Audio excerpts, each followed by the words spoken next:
Assalamualaikum warahmatullahi wabarakatuh. Apa kabarnya adik-adik hari ini? Alhamdulillah, luar biasa, Allahu Akbar. Semoga adik-adik semua dalam keadaan sehat walafiat ya. Nah adik-adik, sebelum belajar mari kita berdoa terlebih dahulu. Berdoa dimulai.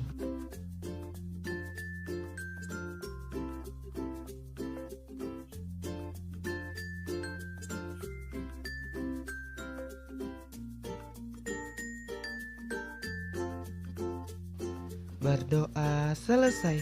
Nah adik-adik, saat belajar tonton videonya dari awal hingga akhir ya, agar adik-adik paham untuk pembelajaran kita hari ini dan apa yang akan menjadi tugas adik-adik. Nah adik-adik, hari ini kita akan melanjutkan pembelajaran kita di tema 1, indahnya kebersamaan, subtema 2, kebersamaan dalam keberagaman, pembelajaran 2. Nah adik-adik, silakan dilihat di halaman 86. Sebelumnya adik-adik sudah banyak belajar tentang indahnya keberagaman budaya Indonesia ya. Nah adik-adik, bagaimana cara menjalin kebersamaan dalam keberagaman tersebut? Mari kita gali lebih jauh lagi. Nah pada buku adik-adik di halaman 86 terdapat bacaan tong sampah gotong royong. Nah adik-adik baca dulu ya. Ayo kita membaca. Ada yang berbeda setelah senam pagi pada hari Minggu ini. Warga berkumpul dengan berbagai peralatan dan perlengkapan di lapangan kampung. Beberapa drum kosong, bila-bila bambu, karung plastik bekas, dan ember bekas tersusun di pojok kiri lapangan. Di pojok lain terlihat tumpukan kaleng cat, kuas, wadah cat, dan beberapa peralatan lain. Nah, apa yang akan dikerjakan oleh warga hari ini? Pada hari ini, Pak Made dan keluarganya harus melakukan ibadah pagi terlebih dahulu di pura. Sementara itu, warga bekerja sejak pagi bergotong royong menyiapkan tempat sampah baru. Udin, Siti, dan Edo membantu Pak Ismail dan beberapa warga lain mengayam bila-bila bambu menjadi keranjang sampah. Keranjang ini akan menjadi tempat sampah kebun seperti daun-daun kering, batang, dan buah yang berjatuhan di bawah pohon. Lani memilih untuk membantu warga yang memoleskan cat dasar putih pada ember dan drum bekas. Ada juga warga yang menambal lubang-lubang di karung-karung plastik bekas agar nantinya bisa dipakai kembali menjadi tempat sampah kering.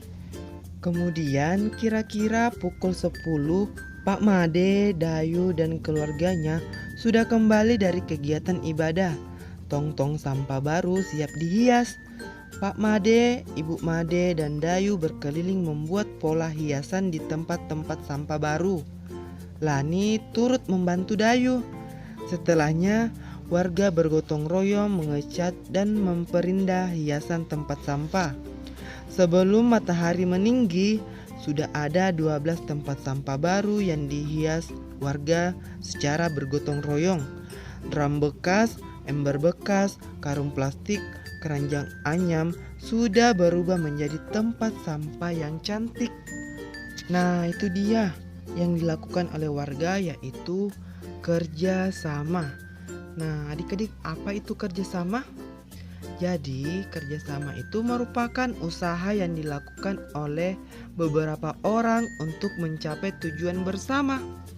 Nah, kerjasama dalam keberagaman merupakan sikap yang harus dikembangkan ya. Nah, adik-adik, sikap tersebut akan semakin memupuk persatuan dan kesatuan jika setiap hari kita bekerja sama dengan baik. Maka kebersamaan dalam keberagaman akan terus terjaga. Nah adik-adik, sekarang perhatikan di halaman 90. Ayo kita mengamati. Nah di situ terdapat banyak sekali rumah adat. Nah adik-adik, keragaman budaya Indonesia juga terlihat dalam rumah adat. Rumah adat mencerminkan ciri khas suatu tempat. Mari amati rumah adat berikut ini. Nah adik-adik, silakan dilihat di halaman 91. Nah ini dia gambar pertama rumah adat di mana atapnya itu memiliki sudut lancip. Kemudian gambar rumah kedua memiliki atap yang memiliki sudut tumpul. Nah, adik-adik masih ingat tidak adik-adik tentang sudut? Nah, jadi sudut itu adalah dua sinar garis yang memiliki titik pangkal yang sama akan membentuk suatu sudut. Nah, di sini Bapak memiliki sebuah sudut. Nah, inilah yang merupakan titik pangkal yang sama, itu disebut titik sudut ya. Sedangkan dua sinar garis disebut kaki sudut. Nah, kemudian di sini Bapak memiliki jenis-jenis sudut. Adik-adik perhatikan. Nah, yang pertama sudut siku-siku.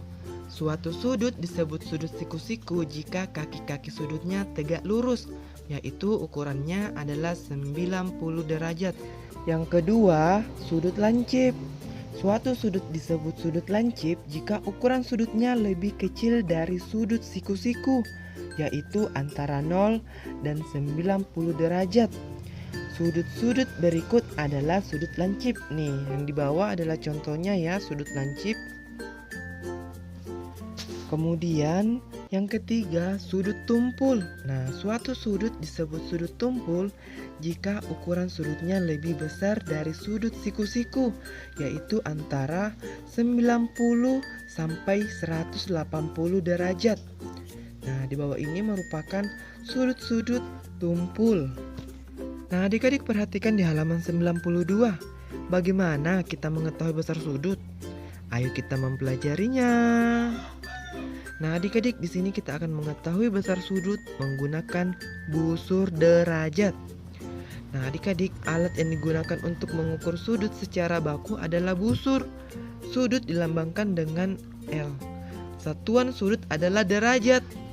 Nah, untuk mengukur sudut secara lebih akurat, mulai sekarang adik-adik dapat menggunakan busur derajat seperti ini. Nah, adik-adik perhatikan, besar sudut derajat adalah 180 derajat, atau setengah lingkaran itu besar sudutnya 180 derajat. Nah, adik-adik sekarang perhatikan, di sini Bapak memiliki sebuah sudut.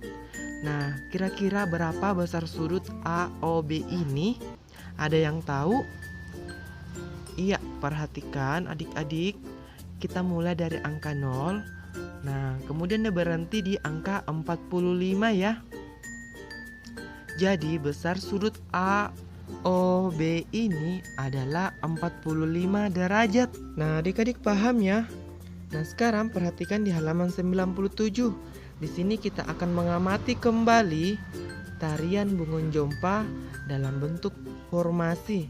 Nah, formasi pertama ini adalah formasi gerakan A. Kemudian formasi berikutnya gerakan B. Kemudian ini dia formasi gerakan C membentuk angka 0.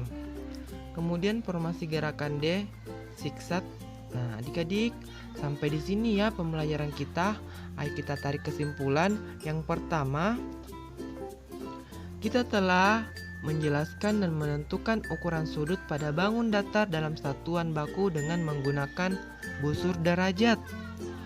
Kemudian, yang kedua, adik-adik telah mengidentifikasi berbagai bentuk keberagaman suku bangsa, sosial, dan budaya di Indonesia yang terikat persatuan dan kesatuan. Kemudian, yang ketiga, adik-adik telah memahami dasar-dasar gerak tari daerah ya. Nah, adik-adik, untuk tugas hari ini dia. Yang pertama, apa yang akan terjadi jika setiap dari kita bekerja sama dengan baik? Yang kedua, alat untuk mengukur sudut baku adalah. Yang ketiga, gambar berikut ini termasuk sudut apa adik-adik? Nah, silakan ditulis di buku tematiknya ya, 3 nomor ini, kemudian kerjakan. Selamat belajar, tetap semangat. Assalamualaikum warahmatullahi wabarakatuh.